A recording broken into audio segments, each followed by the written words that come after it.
maybe we didn't get enough sleep last night, or who knows, a whole host of different variations of things that can impact us. And we are generally a slave to those emotions. So being able to separate yourself and check in with the larger picture, I think, is essential to self-management and essential to being a prolific player as a remote worker, because in order to be a really strong remote worker, you do need to self-manage. Welcome to the Career Anywhere podcast, a show to help aspiring remote professionals discover their ideal career and lifestyle so you can be more inspired and in control than ever before.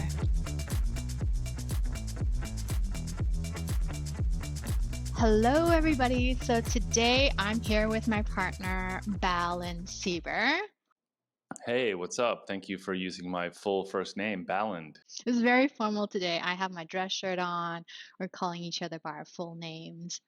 Yeah, are you mad at me? Are you going to use my middle name too? Maybe my last name? That's when I know you're serious. So today we're here to talk about how to optimize our time. Because let's face it, managing ourselves as remote workers is not easy. Many of us, when faced with so much freedom, we tend to procrastinate, we stall, and we allow ourselves to be easily distracted. There's a lot to cover on this topic, but why don't we start with getting a better understanding of why is it so hard to self-manage? And Val, you have this amazing analogy that you use for self-management in the book Build a Career Anywhere. Can you tell us a bit about that? Yeah, I don't know if it's an amazing analogy, but it's an analogy that works for me. So it's like a military analogy. You think of a special operations team, Navy SEALs, Green Berets, right? They're teams of maximum 7, because that's how many people they've figured out is the most that can possibly be managed by one person. And I imagine myself as a team of 3. First off, there's your captain. This is your highest level of consciousness that is in charge of who you are and what you truly believe in. And that's like the captain of the ship that's leading the ship. Then next, down the chain of command is your chief. And that's kind of like your consciousness. That's the person that is in charge of leaving your legacy on this earth. They're in charge of the day-to-day operations. They plan the missions. They make sure they get executed. They're a manager. And then thirdly, you've got your operator. That's the meat suit body that we live in. And this is where this analogy makes sense, is most of us live in this operator mentality, as we're the operator and that's it. So what I'm suggesting is you imagine that there's at least 2 other understandings, perspectives within you. And the main critical aspect of this analogy is the operator is a bit of a liability. They're prone to be lazy. They can be gripped by fear. I know I can. They're influenced by their ego. And if left to their own devices, they could throw off the entire mission based on their emotions or however they feel. So if you think about your operator is your human body, and your chief is kind of like your consciousness that's thinking a little bit more long term.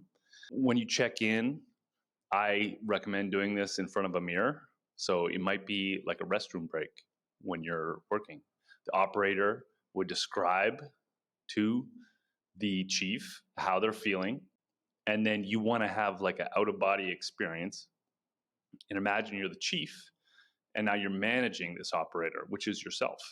You listen, you let them know that you understand how they're feeling, then you give them a direct order. You're just like, okay, that's wonderful. This is what you need to do right now. Go do it. And then as the operator, and you're living as the chief and the operator at the same time in this analogy, this is a physical aspect, whereas like this is why I suggest you do it in front of the mirror. As the operator, you're just like, yes, sir. You just kind of give a salute, and you're like, okay, I feel this way. You acknowledged it, but this is what I need to do. Now let's go. Go, hero, go.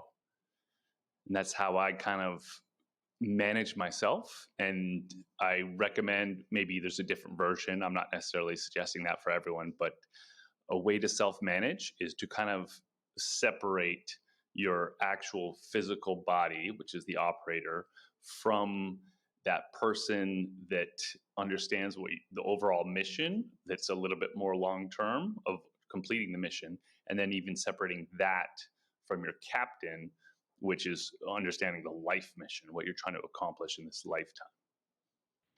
When I have those three parts of me speaking on top of each other, that's the definition of a cluttered mind.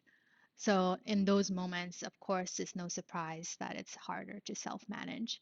So, being able to separate them, like you just said, makes it much more easier. Yeah, a lot of us live in this operator world where the mind of the operator is managing the operator, and we don't realize how much of our decisions are based on our emotions, how we feel. Maybe we got a bad text, or maybe we got in a fight with our mom, or maybe we didn't get enough sleep last night, or who knows, a whole host of different variations of things that can impact us. And we are generally a slave to those emotions. So being able to separate yourself and check in with the larger picture, I think, is essential to self management and essential to being a prolific player as a remote worker, because in order to be a really strong remote worker, you do need to self manage. So, I think another big part about self management is our routines. And you and I, we love our routines. We're constantly fine tuning them. Do you want to share a little bit about what your daily routine's looking like these days? Yeah, absolutely.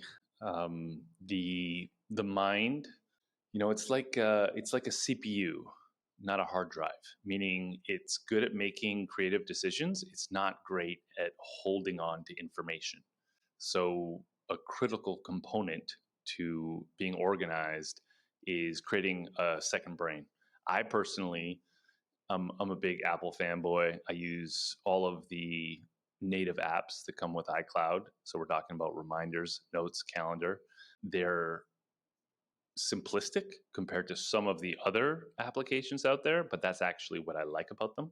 They provide those guardrails in that you can't do too much, because I think that's something that a lot of people do wrong, is they use applications like Notion or Evernote that are capable of so much, and they end up hoarding information, and everything is everywhere.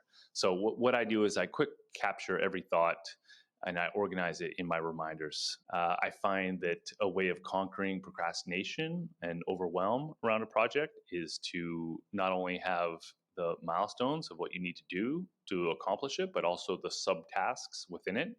And you can break that down into like what you want to accomplish in a day, in an hour.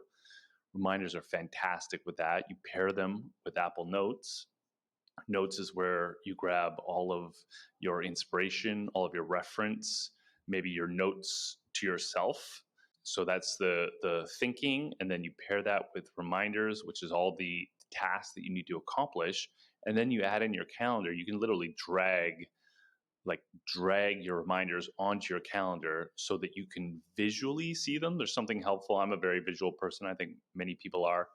But it's one thing to see a list of your tasks.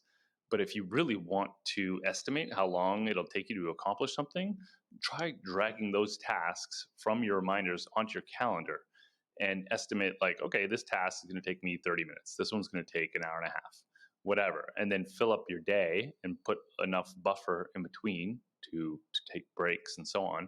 And then you get a good sense of how much time it's going to take you to complete something. And that does two things. A, especially if you're working with another team, you can accurately estimate your time investment. And for yourself, it reduces that feeling of overwhelm if you've ever been starting a big project, or maybe it's just a tough day. You don't feel like working, but you know you need to, and it's hard to get started. When you can just see exactly what you need to do and it's laid out for you in a timeline, that is super helpful, because then you can just bite off little bits like, okay, let me just knock out the first task. And then once you do the first one, you get a little bit of momentum, and everything kind of moves from there. So I find that the native applications with iCloud, reminders, notes, calendar, it's literally my second brain. Like everything that I think, everything that I want to do, all of my projects, all of my tasks, they're all in there in some sort of variation. It works very well for me. So if I were to look at your schedule of today, for example, what would I see? You would see you'd see a few things because I have different calendars for different areas of my life, areas of interest. So like I have a calendar that's just dedicated to my daily routines, the things that I need to do to have a productive day. We're talking about journaling, we're talking about exercise, we're talking about meal prep, we're talking about cold therapy and breath work. Like those are all in my calendar under a calendar called daily routines that I can turn on and off so I don't get confused. And then I also have a work calendar that is just for my client, my main client. And then I also have my personal slash business tasks. So if you're looking at my calendar, you'd see a very full calendar.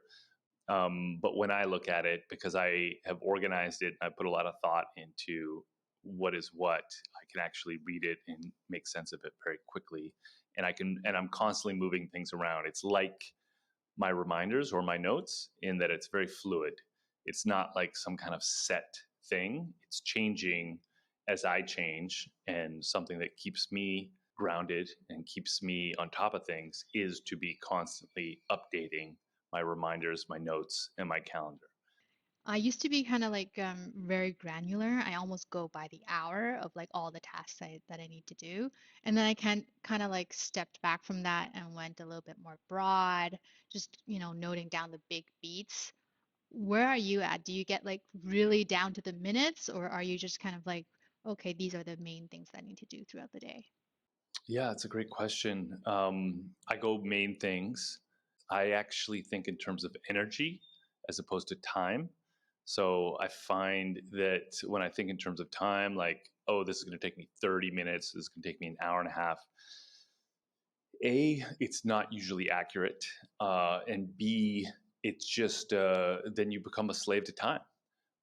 So I think in terms of like literally in the moment, this would be, my chief talking to my operator, like, okay, how much energy do you have? Like, how do you feel?